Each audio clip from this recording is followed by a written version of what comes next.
भगवान और भक्त के विश्वास की सच्ची कहानी। उत्तर प्रदेश के एक छोटे से कस्बे बिसौली में एक साधारण किसान रहता था। नाम था हरिदास। हरिदास गरीब जरूर था, लेकिन उसके भीतर एक अमूल्य संपत्ति थी, अटूट विश्वास।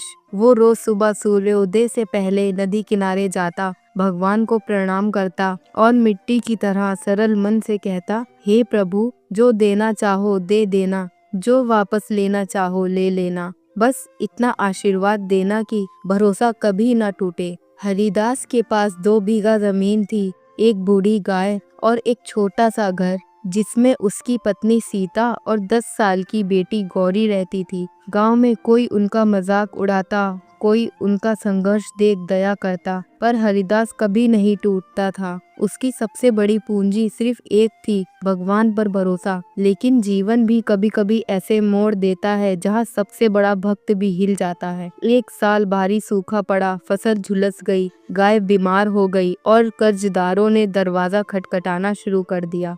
हरिदास हर बार हाथ जोड़कर कहता, बस कुछ दिन और दे दो भैया, प्रभु ने चाहा तो सब चुकता कर दूंगा। पर दुनिया मौका नहीं देखती, बस हिसाब देखती है। एक रात उसकी पत्नी बोली, हरिदास, भगवान भरोसे सब ठीक होगा, मैं जानती हूँ, लेकिन गौरी की पढ़ाई, घर का राशन, सब कैसे चलेगा? हरिदास के पास कोई उत्तर नहीं था। उस रात वह पहली बार भगवान के सामने बैठा और बोला, प्रभु, मैंने हमेशा माना कि आप मेरा साथ देंगे, लेकिन लगता है कि मेरी परीक्षा कुछ ज्यादा लंबी हो गई है। उसकी आंखों से आंसू की 2 बूंद टपक पड़ी। अगली सुबह गांव के बाहर से गुजरते हुए एक वृद्ध साधु दिखाई दिए। चेहरे पर तेज, आंखों में गहराई और पैरों में थकान के निशान। उन्होंने हरिदास को देखकर मुस्कुराते हुए कहा, बेटा, थोड़ा पानी मिलेगा और यदि हो सके तो 2 रोटी भी। हरिदास ने बिना सोचे पूरा घर उनके नाम कर दिया। जो भी बचा था साधु को खिला दिया। साधु ने भोजन करके आंचल से कुछ निकाला।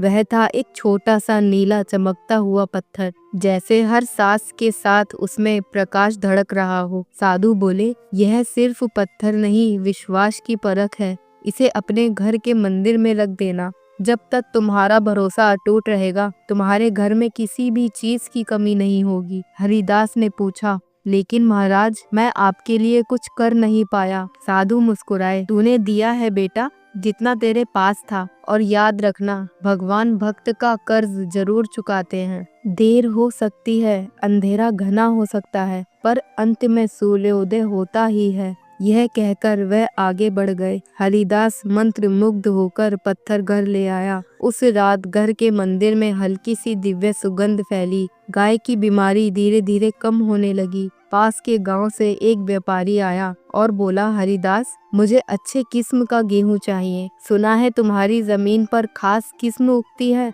अगली फसल का एडवांस अभी दे देता हूँ।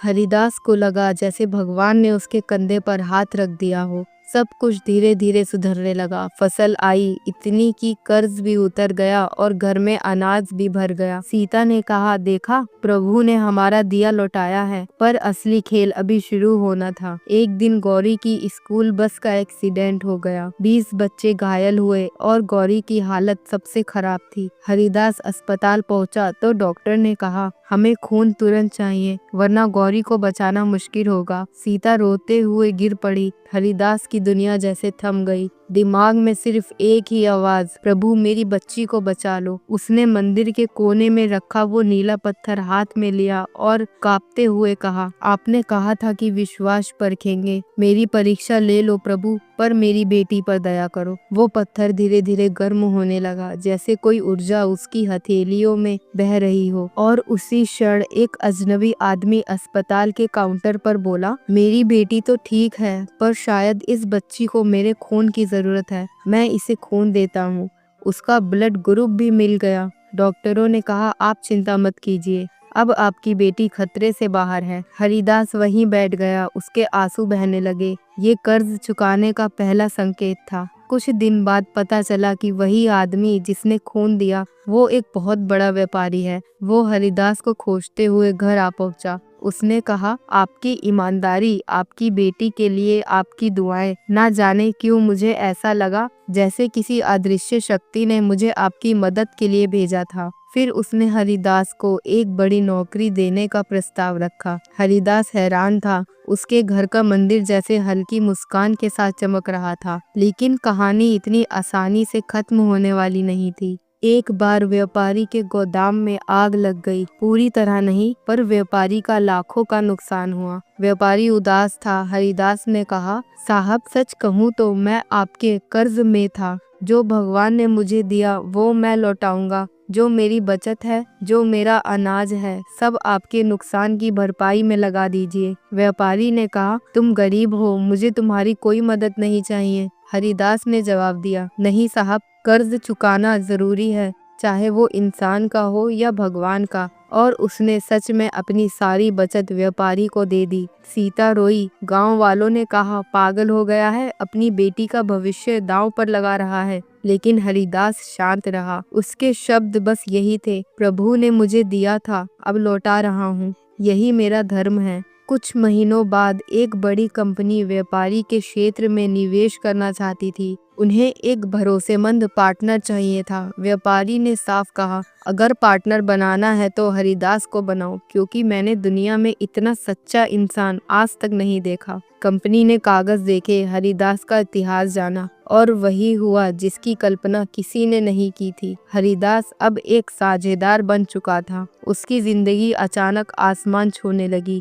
गांव वाले हैरान, सीता भावुक, गौरी गर्व से भर गई। और हरिदास, वो उसी छोटे मंदिर में बैठकर पत्थर को हाथ में लेकर बस यही बोला, प्रभु आज मैंने आपका कर्ज चुकाया, पर मुझे समझ आया कि असली कर्ज आपने मुझ पर ही किया था, क्योंकि आपने मुझे विश्वास दिया और वही मेरी सबसे बड़ी संपत्ति थी। एक दिन वही वृद्ध साधु फिर लौटे। हरिदास दौड़कर उनके चरणों में गिर पड़ा। महाराज, ये सब आपकी वजह से हुआ। साधु मुस्कुराए, नहीं बेटा, ये सब तुम्हारे विश्वास की वजह से हुआ। वह पत्थर किसी जादू का नहीं था, वह सिर्फ भगवान में अपने भीतर और अपने कर्मों में भरोसा जगाने का प्रतीक था। हरिदास स्तब्ध था।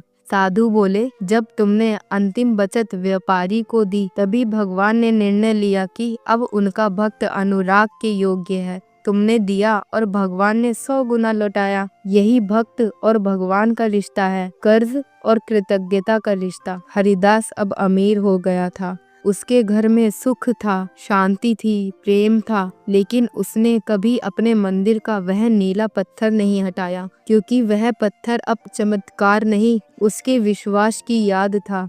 हर आने वाले को वह केवल एक बात कहता, भगवान चमत्कार नहीं करते, वो सिर्फ अवसर देते हैं, और जो अवसर को मेहनत और विश्वास से पकड़ ले, उसके जीवन में भगवान खुद कर्जदार बन जाते हैं। जब तक भक्त का विश्वास अटूट है, भगवान कभी मुंह नहीं मोड़ते। कभी कभी भगवान की देरी परीक्षा होती है, दूरी नहीं। कर्म और विश्वास का संगम चमत्कार बनता है, और सबसे बड़ी सच्चाई, भगवान भक्त का कर्ज जरूर चुकाते हैं।